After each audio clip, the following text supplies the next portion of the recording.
Hi, I'm Simi. Welcome to my channel, Class in the Cloud. On this channel, you will find tips and suggestions to help you get started and make a success of your online teaching and online learning journey. If you are new here, please leave a comment. I'd love to hear from you and where you are teaching in the world. And while you're there, don't forget to hit subscribe and ring that bell so you don't miss my next upload.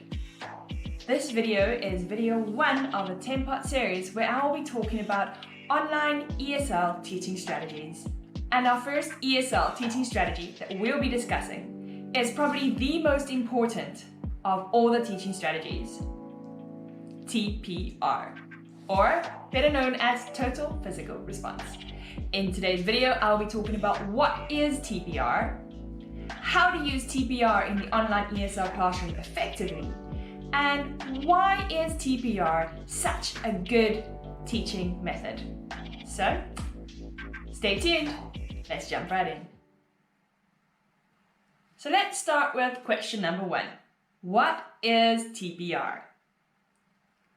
TPR stands for Total Physical Response. In short, it is a language teaching method that uses physical movements to teach basic vocabulary and language structures using movements and actions, eliciting the student to respond to verbal input from the teacher. The purpose of TPR is to create a brain link between speech and movement to enhance and deepen language learning more effectively. TPR was first developed by Dr. James Asher, a professor of psychology in the 1970s. He observed that in the traditional second and foreign language learning programs, there was a dropout rate of 95%. He came to the conclusion that this could probably be due to an ineffective language learning method. He then observed and tested a method which mimicked the way that children learn their native language, which is through listening, observing, and mimicking language use. And that was where TPR was born. Now that we know what TPR is, and a tiny bit of the history of where TPR comes from, let's look at question number 2. How do I effectively use TPR in the online ESL classroom? I've identified 4 main ways in which you can do this, so stay tuned. Number 1, instructional TPR. This is a type of TPR where you will be using body language or movements to communicate basic instructions so that the student will know what is expected of them. Now, in this TPR, it is for instructional purposes only, and the student does not have to mimic your movements, even though some of them do, which could be quite funny. You feel a bit like you're playing Dora. But nonetheless, here are some examples of how it could use instructional TPR. Now, the most common instructional TPR I would call the point and ear cup. Basically, how it would work is you would say the word, let's for example, the word is apple.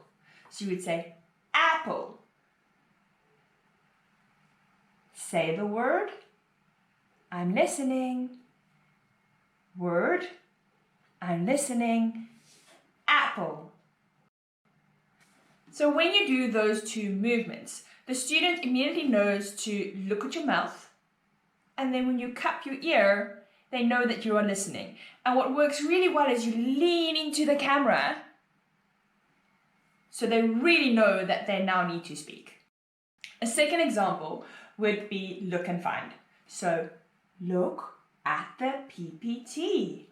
Can you find the letter M? In this example, you are showing the student to look at the PPT, all right, by drawing attention to your eyes, and they need to find whatever it is they're looking for. Very basic instruction, and even a 2-year-old could follow that. A third example could be used when you want the student to interact on the actual PowerPoint. So, for example, you want them to circle something. You put your hand up, circle, circle. Circle the M. Circle. So they immediately know what to do. And then we've come to probably the most basic one that I use every single day in every single lesson. Good job! High five! That is a very good way of giving the student praise, letting them know that they've done it correctly and that you're proud of their effort. Instructional TPR. The second way that TPR can be used in the ESL classroom is to convey meaning and context to verbs and nouns that are taught from the vocabulary base in your lesson. Now, this is probably the most common way of using TPR. It is using movement to help the student learn and remember the actual vocabulary that you are teaching.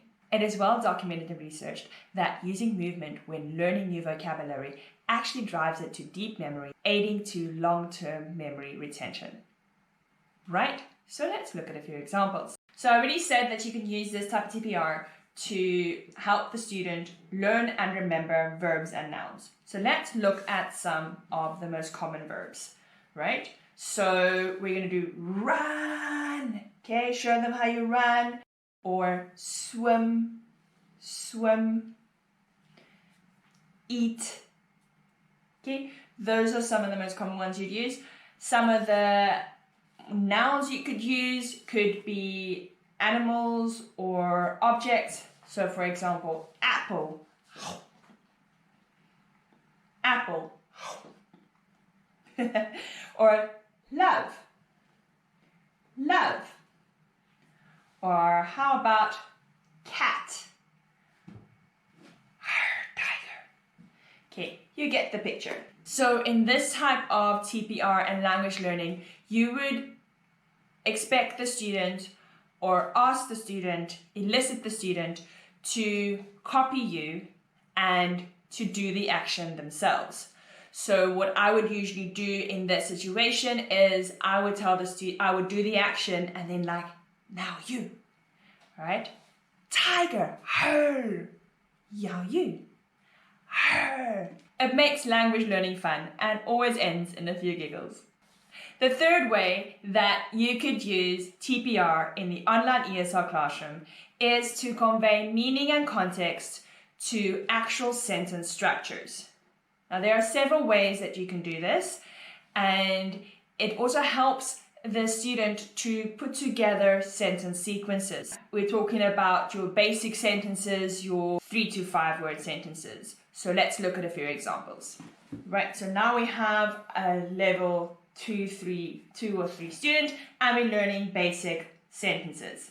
Right, what is your name? What is your name? Okay, that would usually be the actions you would use right in the beginning. It could also be an instructional TPR, but if you want the student to learn that basic sentence pattern, they could then mimic that action too. Another one could be I like apples. Now you can see where the noun apple now gets incorporated into a sentence. I like apples. Another one, good to see you. Right, this is one I often use when I greet my lower level students. Good to see you. And then they do it as well, helping them learn the basic greeting vocabulary and sentences. One more way that you could use TPR to help students learn sentence structures is by counting out the words. Now this tip I got from another teacher and it has been worth gold. So basically, if say for example, you're asking the question, do you like apples? And the student says, I like. That is not the answer you want. Say, yes, I do. Now you. Yes, I do. Immediately they know they have to use 3 words. Okay, and you're also practicing the correct sentence structure. The fourth and final way that TPR can be used is what they call accidental TPR. And that is basically everyday body language. So unintentional TPR, which will convey enthusiasm or emotions, happy, sad, bored, right? Those are the type of actions you could use for emotion words. But besides that, your enthusiasm or lack thereof is contagious, and it will give the student nonverbal feedback as to how engaged you are in the lesson and how excited you are about the progress they are making. And believe me, a student will know if you're faking it. So be real, be excited, be over the top. If you're excited, your student be excited, and they will unintentionally mimic your enthusiasm. Now that we know what TPR is, where it comes from, and how to use it effectively in the online ESL classroom, let's look at our final question, which is, why should we use TPR in the first place?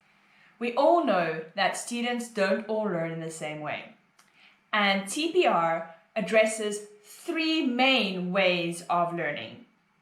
You will engage your visual student, you will engage your auditory student, you will also engage your kinesthetic student. TPR uses all three learning pathways simultaneously, driving the language learning into deep memory and thereby enhancing long-term acquisition, making language learning more memorable.